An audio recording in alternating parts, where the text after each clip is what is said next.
아수르의 침략 앞에 유다가 대책 회의를 해서 우리가 살 수 있는 길은 애굽을 의지하는 길뿐이다. 그래서 애굽과 동맹을 맺고 애굽에게 예물을 드려서 애굽에서부터 군사와 병마들을, 특별히 병마들을 많이 좀 지원을 받는 것이 그게 참 우리가 이 위기를 이겨나갈 수 있는 길이다 하는 그런 생각을 하는 거죠.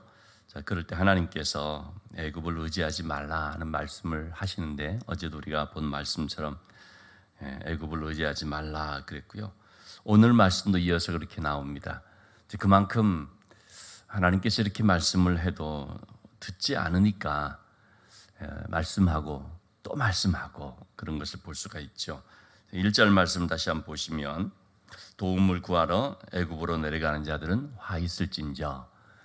애굽에게 도움을 구하러 가는 자체가 화가 있다는 것입니다. 그들은 말을 의지하며 병거의 많음과 마병의 심히 강함을 의지하고 이스라엘의 거룩하신 이를 앙모하지 아니하며 여호와를 구하지 아니했다 말하고 있습니다. 애굽으로 병마를 구하러 내려가는 것이 얼마나 잘못됐는지 하나님께서 지적을 해주고 있습니다. 신명기 17장 16절에 보면 너희가 이제 왕을 세우게 될 때 왕은 이렇게 해야 되는데 한 몇 가지를 말하죠. 우선 왕은 병거나 병마를 많이 두지 말라. 그리고 그 병마를 얻기 위해서 백성들로 하여금 애굽으로 돌이키게 하지 말라 말씀을 하십니다. 왕은 은금을 많이 두지 말라. 은금을 많이 쌓지 말라. 왕은 아내를 많이 두지 말라. 그 말씀을 하는 그 가운데 병마를 많이 두지 말라 하는 말씀을 한 거죠. 특히 병마를 얻기 위해서 애굽으로 가서 그것을 얻기 위해 백성들로 하여금 애굽으로 가도록 하는 그런 거 하지 말라 말씀을 했던 거죠. 병거에 많고 적음으로 인해서 승리하고 패배하고 하는 것이 아니라 이 전쟁에서의 승리는 여호와 하나님의 손에 달려있기 때문에 이제 하나님을 의지해야 한다는 것입니다. 네, 이렇게 병마를 많이 두려고 하고 그것을 얻기 위해서 애굽으로 가는 것은 한마디로 이스라엘의 거룩하신 이를 앙모하지 않는 것이라고 말하고 있습니다. 그것은 하나님께 구하지 않는 것임을 말하고 있습니다. 여러분, 뭐가 죄입니까? 어제도 살펴본 것처럼 하나님께 구하지 않은 것이 죄라고 했지 않습니까? 하나님을 찾지 않는 것이 죄의 죄를 더하는 것이라고 말씀을 했죠. 그래서 2절 말씀에서도 이것을 가리켜서 악행하는 것으로 말하고 있습니다. 하나님께서 재앙을 내리실 것인데 그것은 악행하는 자들의 집을 치시며 행악을 돕는 자들을 치는 것이다 말하고 있습니다. 악행이라는 것은 하나님을 의지하지 않고 이 세상에 있는 것, 이 전쟁에서 병마를 얻기 위해서 다른 나라를 의지하는 것, 이것이 바로 악행임을 말해주고 있습니다. 그래서 하나님께서는 그렇게 행악하는 자들을 치실 뿐만 아니라 또 그들이 의지하고자 하는 그 나라, 그 어떤 왕, 바로 그 의지하고자 하는 것도 하나님께서 치심을 말씀해 주고 있습니다. 왜 하나님께서는 애굽을 의지하지 말라고 말씀하는 것이겠습니까? 첫째는 애굽은 아무런 힘이 되지 못하기 때문입니다. 3절에 말씀 나오는 것처럼 애굽은 사람이 아니고 신이 아니고 애굽은 사람이지 신이 아니고 그들의 말들은 육체의 영이 아니다 하는 거죠. 애굽을 의지하지 말라는 것은 애굽은 아무런 힘이 되지 않는 존재입니다. 어제 말한 것처럼 에스겔서 말씀처럼 애굽은 갈대 지팡이, 상한 갈대 지팡이다라고 했지 않습니까? 우리가 이 갈대라고 표현할 때는 참 허약한 것을 뜻할 때도 그렇게 말하죠. 우리 여자는 갈대와 같다, 이렇게 왔다 갔다 휘청휘청거리는 그런 표현을 쓸 때도 있죠. 인간은 생각하는 갈대다. 이 갈대라는 것은 좀 약한 그런 면을 말할 때 종종 쓰여지지 않습니까? 애굽은 너무나 허약한 존재라는 것입니다. 믿을 만한 자가 못 되는 거죠. 의지할 만한 대상이 못 된다는 것을 말해주고 있습니다. 애굽은 그들에게 있어서 아무 도울 능력이 없는 것입니다. 애굽도 아수르가 쳐들어오면 그냥 무너져 버리는, 또 바벨론에 의해서도 또 무너져 버리는 그런 참 힘이 없는 그런 나라인 것이죠. 애굽이라고 하는 것은 뭡니까? 우리가 세상에서 의지하고자 하는 어떤 대상을 말하죠. 사람들은 물질을 애굽처럼 의지하고자 하죠. 또 어떤 권세를 가진, 힘을 가진 사람을 나의 백이다 그러면서 애굽처럼 의지하고자 할 때가 있는데, 그것은 아무런 도울 힘이 되지 못한다 말하고 있습니다. 그래서 하나님께서는 시편에서도 말하는 것처럼 도울 힘이 없는 인생을 의지하지 마라. 그들의 호흡은 코에 있어서 그 호흡이라는 것, 그 호흡이 안 되면 그냥 죽어버리는 그런 존재가 바로 인간이거든요. 아무리 오늘 이렇게 힘이 있어 보이고 권세 있어 보인다 할지라도 하나님께서 그의 호흡을 한번 닫아버리시면 그걸로 끝나버리는 존재가 바로 인간인 것이죠. 그야말로 티끌과 같고 먼지와 같은, 통에 있는 한 방울의 물과 같은, 이것이 바로 인간이고 또 열국의 열방의 그런 왕들의 모습이다 하는 것을 말해주고 있습니다. 자, 그래서 애굽을 의지하지 말라 말하고 있습니다. 또 애굽을 의지하지 말아야 되는 이유는 이렇게 애굽을 의지하게 될수록 이 하나님의 백성들의 마음이 어떻게 되버립니까? 하나님에게서 멀어져 가기 때문입니다. 우리가 이 세상 살면서 이 세상의 어떤 것을 의지하게 될수록 문제는 뭡니까? 그렇게 되면 될수록 우리의 마음이 하나님에게서 멀어져 가버린다는 것입니다. 참 이게 비극인 것이죠. 하나님을 찾지 않게 됩니다. 하나님 앞에 구하지 않게 됩니다. 마음이 하나님을 떠나버리니까. 그러니까 그 어떤 것, 하나님 아닌 어떤 것을 의지한다는 자체가 그게 힘이 안 되는 것도 물론 있지만 더 큰 문제는 바로 그것 때문에 그렇게 다른 것을 의지함으로 그것을 바라보고 그것에 이제 기대함으로 하나님에게서는 떠나버리는, 여러분 사람이 하나님에게서 떠나게 되면 어떻게 됩니까? 그러면 그 인생은 그야말로 아무런 소망이 없게 됩니다. 하나님을 떠난 인생은 예레미야 17장의 말씀처럼 그러면 사막과 같이, 사막이 떨기나무처럼 되어버리는 것이죠. 하나님을 떠날수록 더 메말라져 버립니다. 하나님을 멀리하면 멀리할수록 점점 그의 삶은 이제 황폐화되어 버리는 거죠. 왜 우리가 하나님을 찾아야 되는가? 힘들 때도 어려울 때도 하나님을 찾아야 되는 것은 하나님을 가까이 하면 할수록 하나님께서 우리에게 필요한 것들을 공급해 주시기 때문이지요.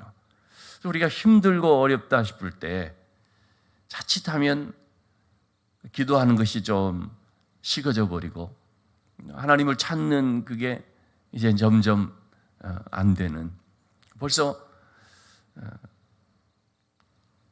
기도하는 것이 좀 중단되어 버릴 수가 있죠. 새벽 기도를 나오다가 그냥 안 나와버리게 되는 이런 일들이 생겨날 수가 있죠.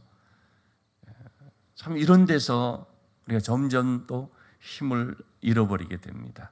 비록 어려움을 당해도 참 정말 너무 힘든 그런 형편 속에 있다 할지라도 참 인내하면서 그러면서 하나님을 찾고 하나님 앞에 엎드리고 그렇게 될 때에 거기에 소망이 있는 것이고 다시 일어설 수 있는 가능성이 있는 것이지, 그런 내 삶이 힘든 것 때문에 하나님을 찾지 않게 돼버리면 그러면 어떻게 되겠습니까? 더 멀어져 버리고 그래서 더 연약해져 버리고 이런 것들이 계속 악순환이 되어버린다는 것입니다. 그래서 우리가 참 힘들고 어려울 때일수록 이 기도의 끈을 놓지 말고 더 하나님께로 나오면서 정말 몸부림을 치면서 하나님을 찾는 그런 우리 신앙의 삶이 되어야겠습니다. 이것이 하나님을 의지하는 삶이죠. 요즘 코로나로 인해서도 그렇고 또 경제적으로도 힘들어지고 하는 가운데 정말 어려운 형편 속에 있는 분들이 많이 있지요. 우리 교인들 중에서도 그런 분들이 있습니다. 제가 요즘 어제도 제가 그렇고 계속 참 그런 분들 생각하면서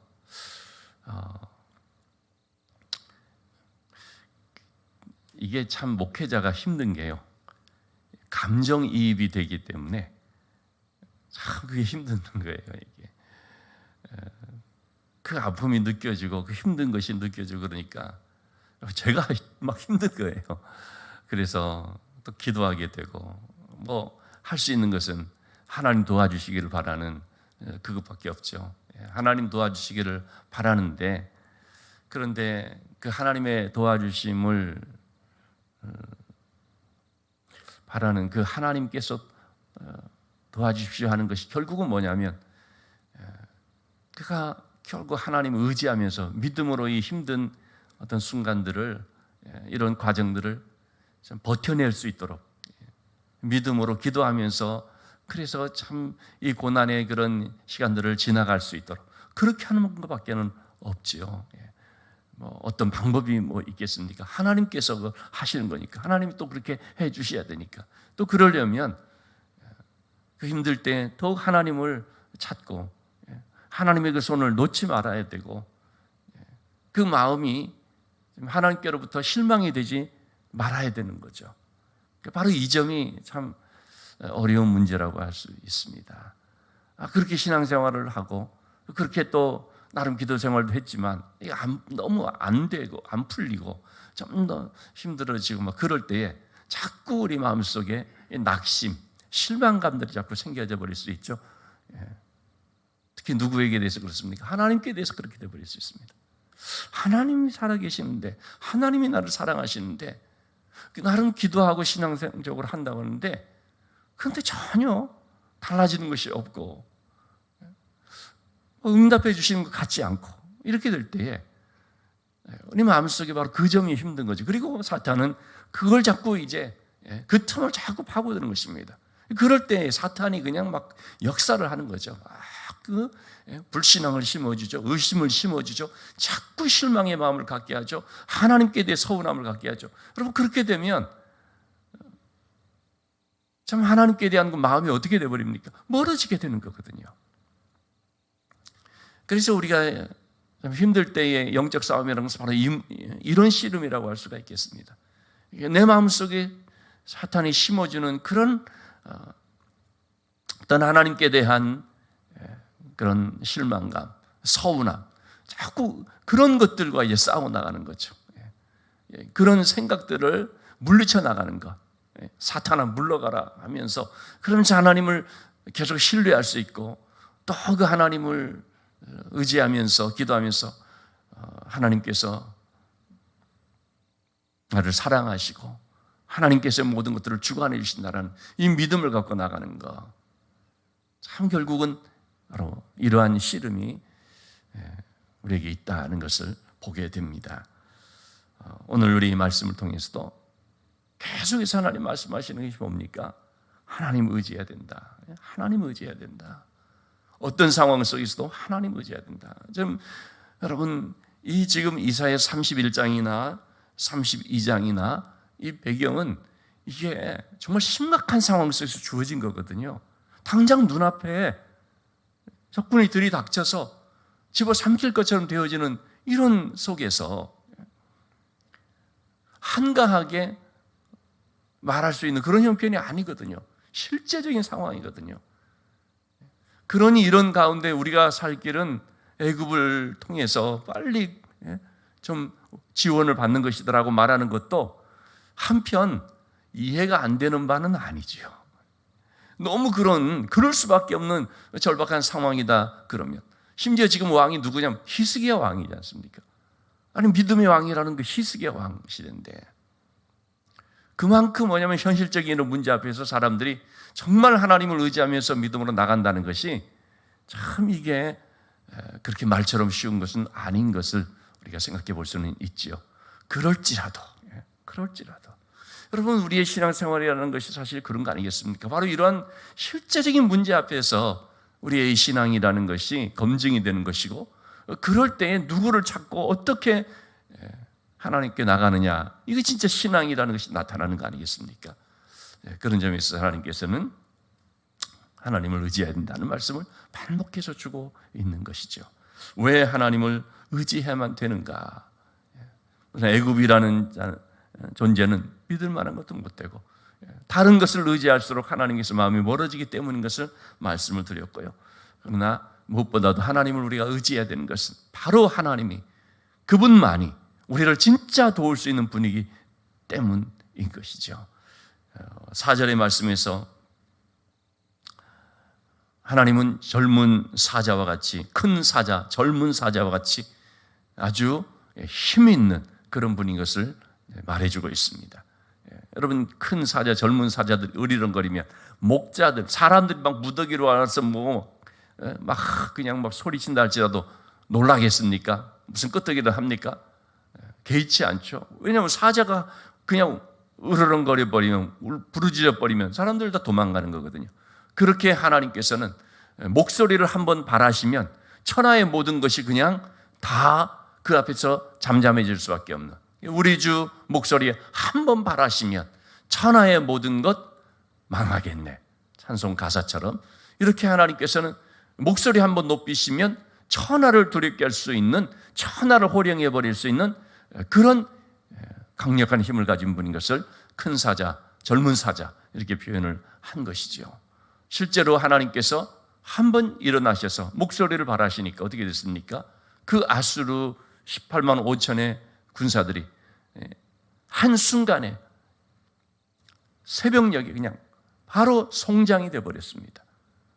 그처럼 하나님께서 어느 때에 일어날는지 우리는 모르지만, 그러나 한번 일어나시면, 하나님의 때에 하나님의 방법으로 역사했으면, 그러면 이것이 한순간에 역전되는 일들이 있는 것을 보게 됩니다. 하나님만이 진정한 우리의 능력이시고 도움이 되신다는 것을 말해주시기 때문에 하나님을 그래서 의지해야 된다는 거죠. 자, 5절 말씀에 또 하나님은 어떤 분이라고 했습니까? 보호자라고 말하고 있습니다. 암탉이 그 새끼를 보호함같이 독수리가 자기의 날개를 펴서 그 새들을, 자기 그 새끼들을 업고 지나가는 것처럼 하나님께서는 바로 그 백성들을 그렇게 돌보시고 보호하시는 거죠. 위기의 순간,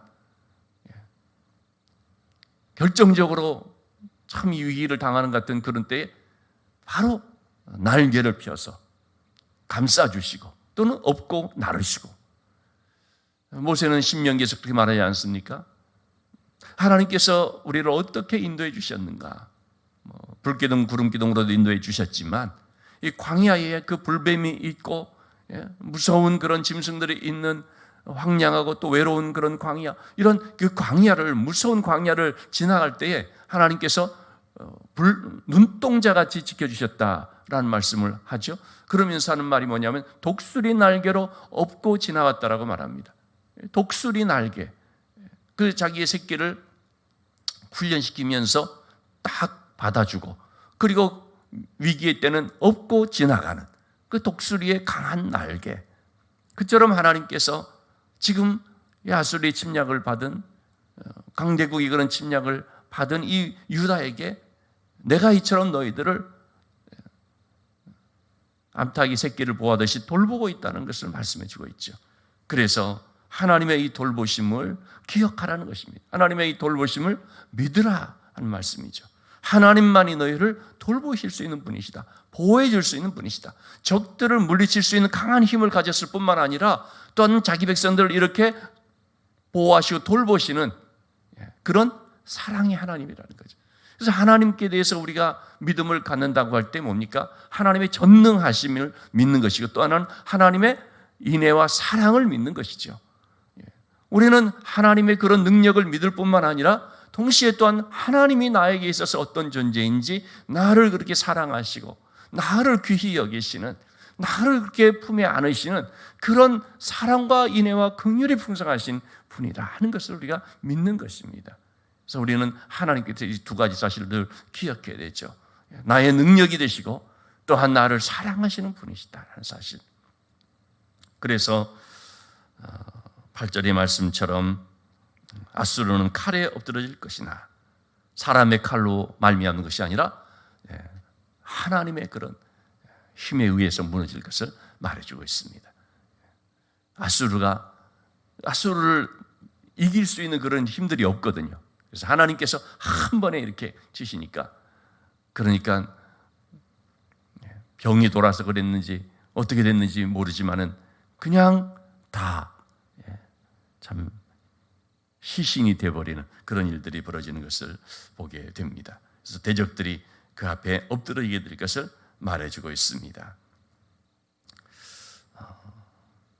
9절 말씀에 그의 반석은 두려움으로 말미암아 물러가겠고, 그들이 그렇게 든든하게 여겨졌었지만 그러나 하나님께서 이렇게 역사하시니까 두려움으로 물러날 수밖에 없습니다. 이 아수르군을 지휘하였던 사느립 왕, 너무나 두려워서 물러날 수밖에 없었고 자기 땅에 딱 갔을 때 신복들에 의해서 죽임을 당하고 말았지요. 이처럼 여러분, 진짜 우리의 반석은 하나님밖에 없습니다. 그 어떤 우리가 나의 힘이 되겠다 싶은 것 의지할 때 그게 반석이 아닙니다. 그런 반석이라는 것도 두려움으로 물러날 수밖에 없는 것입니다. 오늘도 우리가 바로 이 하나님께 대한 신뢰를 가지고 기도하며 더 하나님께로 가까이 하나님 붙잡고 나가는 삶이 되어야겠습니다. 하나님은 나의 능력이시다. 하나님만이 나를 건져내 주시는, 내 대적들을 물리쳐 주시는 능력이시라는 사실, 그리고 그 하나님이 나를 사랑하시는 분이라는 사실, 정말 그 하나님이 나를 자기의 새끼를 품에 안는 암탉처럼 하나님께서 우리를 보호하시고 그렇게 지켜주시고 정말 귀한 사랑으로서 너는 내 것이야, 내가 너와 함께한다, 네가 물 가운데로 가든지 불 가운데로 가든지 항상 내가 너와 동행한다, 이렇게 보호해 주시는 사랑의 하나님인 것을 우리가 기억하고 그 하나님만을 바라보고 의지할 수 있는 믿음의 삶이 될 수 있기를 주님의 이름으로 축원합니다.